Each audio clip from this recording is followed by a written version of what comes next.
Republican Senator Jeff Flake's retirement makes Arizona one of the few pickup opportunities for Democrats in the Senate. The most recent CBS News poll gives Democratic Representative Kyrsten Sinema a 3-point lead over Republican Representative Martha McSally. That result is actually within the margin of error. Katie Campbell is a reporter for the Arizona Capital Times, and she joins me now from Phoenix. So, Katie, what do we see from both candidates? You know, this is such a tight Senate race that's come really so close. Yeah, and they've been fighting it out to the very end. Neither one is willing to give up this opportunity. It's been a pretty nasty race. They've taken very different approaches, and we are ready for this election to be over, but I seriously doubt we're going to actually know the end result of this particular race today. So, Katie, we know Arizona is a border state. Has the president increased his emphasis on immigration, particularly in the role of the Senate race here? Sure. I mean, immigration is always a major issue for voters here in Arizona, of course, but it's also a very polarizing issue. So the way Kyrsten Sinema, for example, has approached this race has been to attract more independent, more moderate voters.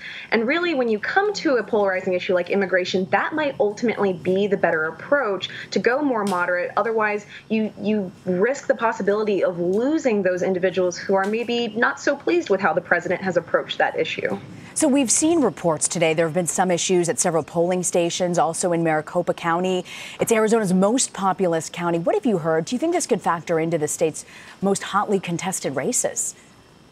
Sure. I mean, it wouldn't be election day in Maricopa County without a few issues, unfortunately. So there have been voters turned away this morning. A lot of the polling places I've heard about have corrected some of those issues. But at the end of the day, what it comes down to is that some people might not return, and that could have an impact when we have so many very tightly expected results.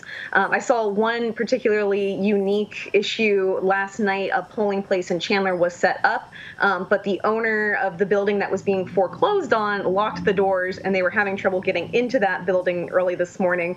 That's another one that has supposedly been fixed, and everyone's being allowed to come in now, but certainly indicative of what we expect here. Yeah, and when you're looking at the House races, what are you watching in Arizona? So Congressional District 2 and Kirkpatrick, that's an interesting race, Mark McSally's previous district, but it looks like Kirkpatrick's going to pull that one off. It's not entirely surprising. The district's pretty evenly split. And really when McSally pulled out of that race, the GOP did too, and they kind of conceded that race over to Ann Kirkpatrick. When you look at the issues that will be on the ballot in Arizona, what are the issues that really are pretty impactful for voters, and what will they be deciding today?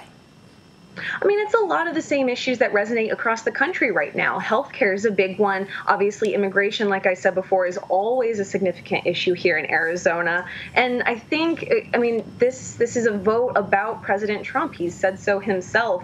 Arizona is unique because it is a red state, but there are a lot of moderate Republicans. There's a growing population of independents, and there's a lot of candidates who are recognizing just how important those two populations are. And so that's kind of starting to shift some of the conversations we're having, but it's a lot of the same issues. It's just a matter of changing approaches, I think. And give us a little sense on the ballot measures at this point.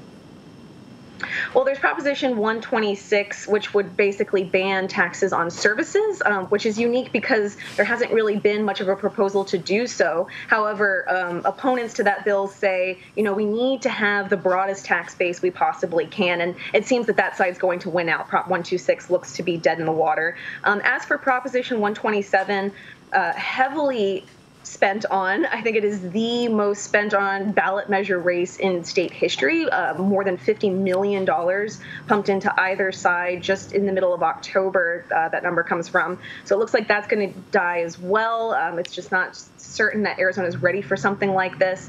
And then Proposition 305, I would also be surprised to see that succeed. That would expand the Empowerment Scholarship Account Program or school voucher program. But even proponents of the school voucher program have issues with that ballot measure because it would essentially fall under the Voter Protection Act and make it that much harder to amend in the future. Katie Campbell, so grateful you could join us to dish out Arizona politics. And for more, you can be sure to go to CBSNews.com.